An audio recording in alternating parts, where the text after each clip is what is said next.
Monsieur le préfet, monsieur le député, monsieur le maire de Tarbes, madame la sénatrice, par là, ah oui, là, excusez-moi. Bon, mesdames et messieurs, chacun vos grades et qualités, merci de votre présence à cette réunion que nous avons voulu tout à fait simple et justement sans particulière. Bon, c'est facile à gérer pour visiter cette maison toute de suite de sa décomposition, mais surtout je voudrais faire à peine un petit retour en arrière, dire pourquoi on est d'abord ici dans cette maison. Le monde sportif, quelques associations ont été logées dans des conditions pas très agréables dans un bâtiment pas loin d'ici, à côté des archives départementales.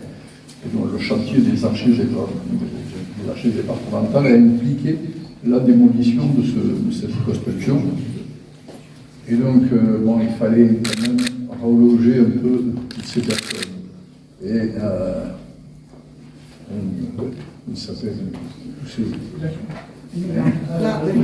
Alain Doucet me souhaitait, excusez-moi, je ne t'avais pas vu, qu'il y ait une maison des sports dans le département. On en a beaucoup parlé, il y a eu plusieurs hypothèses de travail, mais ce n'était pas forcément facile.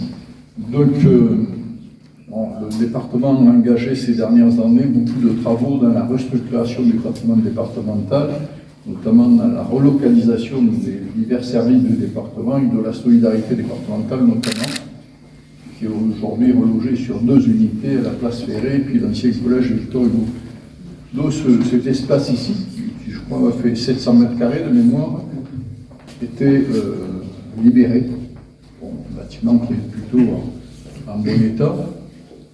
Et la possibilité était de le vendre, puisqu'on n'en avait plus l'utilité.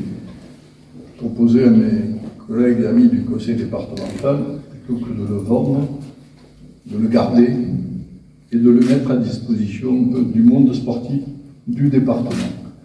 Et je crois que, bon, après avoir échangé avec un certain nombre de responsables départementaux, je crois que cette proposition a eu l'agrément, bien sûr, du monde sportif, et aussi de l'Assemblée départementale. D'une façon aussi, le département soutient le sport en général. Bon, soutient, accompagne financièrement, mais avec la mise à disposition de ce bâtiment, de cet espace-là, c'était une action supplémentaire, et l'effort supplémentaire en direction du monde sportif.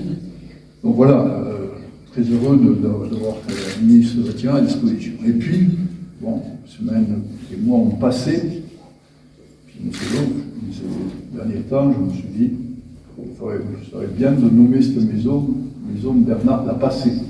Bon, voilà, donc quelqu'un qui a quand même eu un rayonnement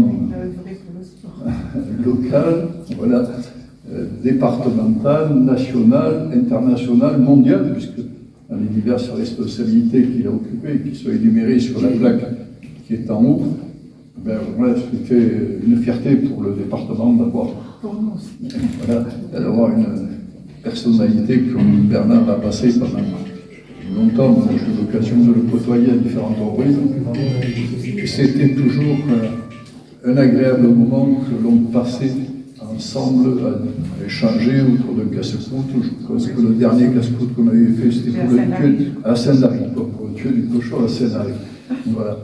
Et voilà, alors vous racontez des anecdotes. J'avais invité Jean Gachassin aujourd'hui, qui n'est pas là, mais il a dû avoir sinon il serait venu. Je crois qu'il est un peu souffrant, oui, peut-être. J'avais invité Philippe Nenfant aussi, mais je crois que quelqu'un m'a dit qu'il était dans un anniversaire. Alors, donc, avec Bernard, il me racontait des anecdotes, je ne sais plus, il doit le savoir. J'étais dans un repas, je ne sais pas où, en Irlande, ou je ne sais pas où. Donc, quand Jean Gachassin a traversé toute la table pour aller plonger dans les bras de Bernard. Mais bon, voilà, c'était des moments hyper agréables et des anecdotes toujours. Et nous, on était fiers donc, de la personne de Bernard Lapassé, qui est une personnalité départementale du canton des Coteaux, canton zone de Pouillastreux, cher à Monique Lamont, je crois qu'il y a M. le maire de Louis aussi qui est là. Ah. Et il y a le maire.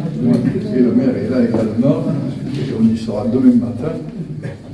Alors, il y a eu un faisceau de choses qui ont permis de dire que la journée d'aujourd'hui était bien choisie, parce que c'est la veille du passage de la flamme, et donc j'avais invité Tony Estanguet, mais malheureusement, il a d'autres contacts, mais il sera là demain matin, et pour rappeler le rôle éminent qu'a joué Bernard aussi pour l'obtention des Jeux Olympiques de Paris.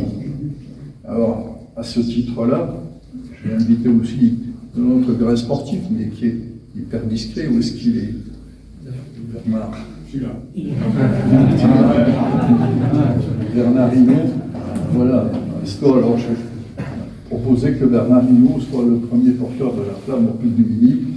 Bon, la flamme passant le Tour de France, passé plusieurs fois sur le col du Tourmalet, et Bernard est souvent vainqueur, en tête de peloton dans ces étapes-là.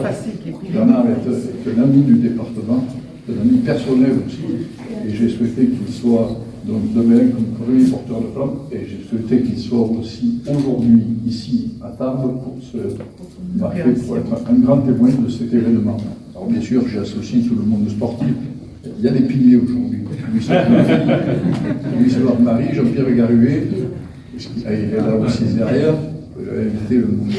Bon, voilà, donc on est très heureux de. Voilà. Bon, écoutez, c'est alors, à ce titre-là, je vais vous remettre la médaille du département à la famille Lapassé.